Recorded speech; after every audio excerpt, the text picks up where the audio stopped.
Part 1, 2, and 3 of the shed roof rebuild was done about a little over a year ago, and all I did was put the water and ice shield over the top of this thing to get me by until I could get time to put the metal roofing on. Well, I rounded up another round to it and made time to start putting this stuff up. So the metal roofing is going on right now.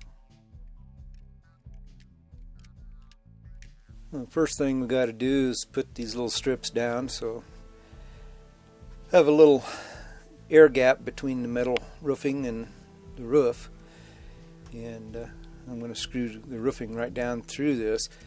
This standing seam metal roofing that I have originally had some little clips that you used with this, and since this is used roofing, I didn't get those clips. So I'm just going to use gasketed metal roofing screws that I bought and attach them down with that.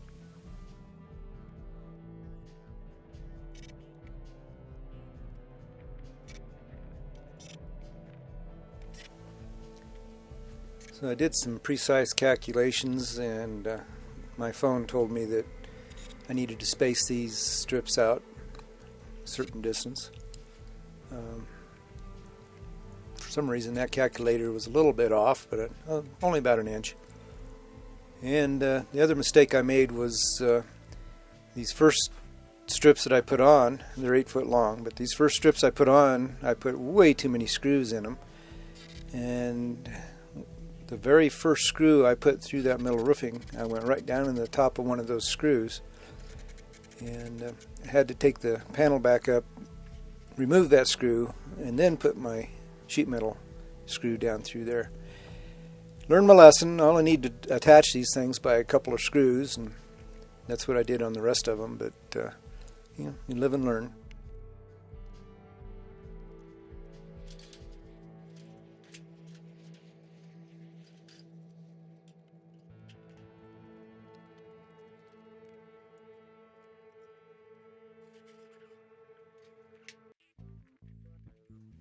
The first couple of panels I put on, I put screws in every strip.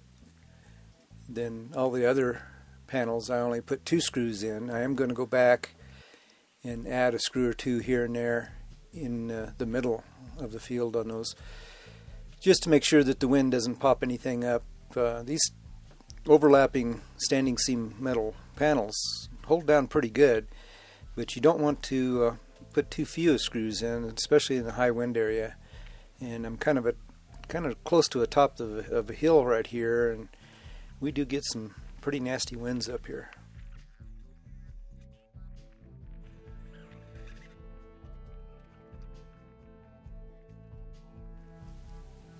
So I went through and lifted up the panel's edges, make sure that there's no screws under where I was going to put some hold down screws, and then I marked everything. I just marked each panel as I went along, and that prevented me from running into the same problem that I had on the first panel. Or just don't need to try to screw down through the tops of those screws. It just doesn't work very well.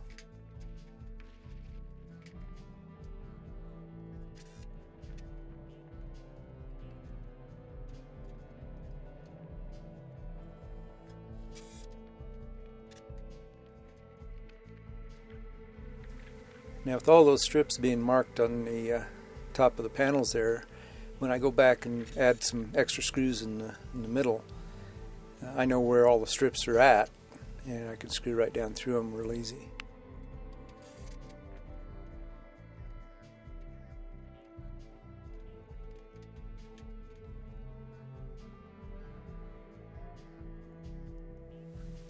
Sometimes working with used materials is a real pain in the butt, but these panels actually went down pretty easy for me, and I did build the width of this roof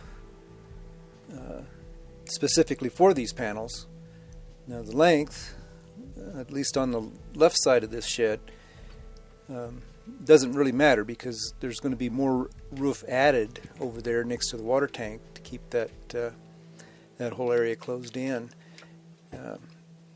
the idea is to close that water tank in, and we're going to insulate around it. And I can keep it full in the wintertime, and it'll feed the cistern, the underground cistern we have down below, as well as keep me in water. So that'll keep everything from freezing up.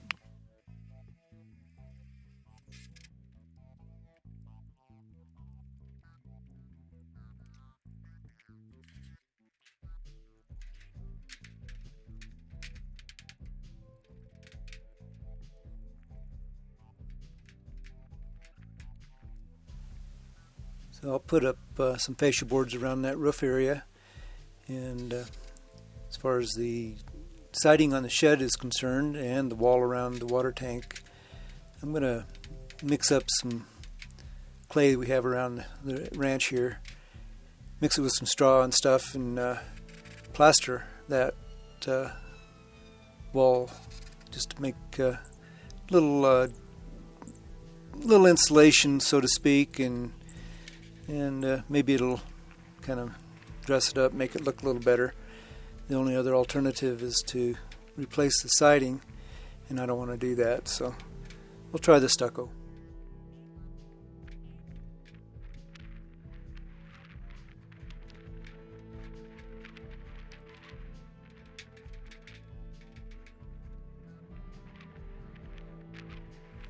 Here on the left side of that shed, I'm thinking about bringing the little excavator up and pulling that bench back just a little bit, and since that'll be under a shed roof right there, I think that's a good place to store firewood, so I may revamp that area right there just to store firewood.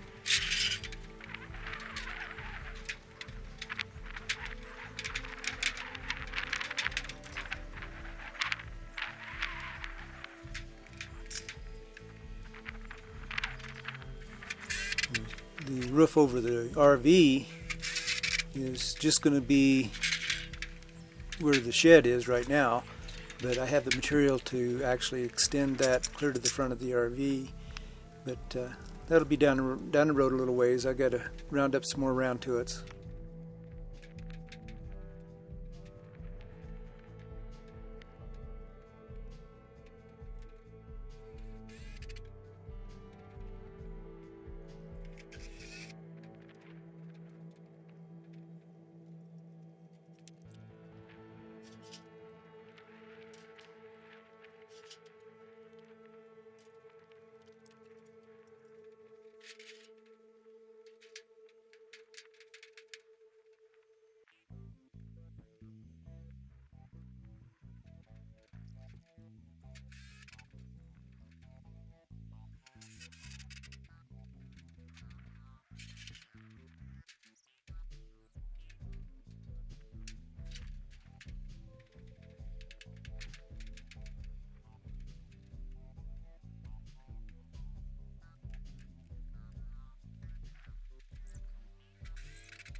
This will be the last panel I put up on this particular series.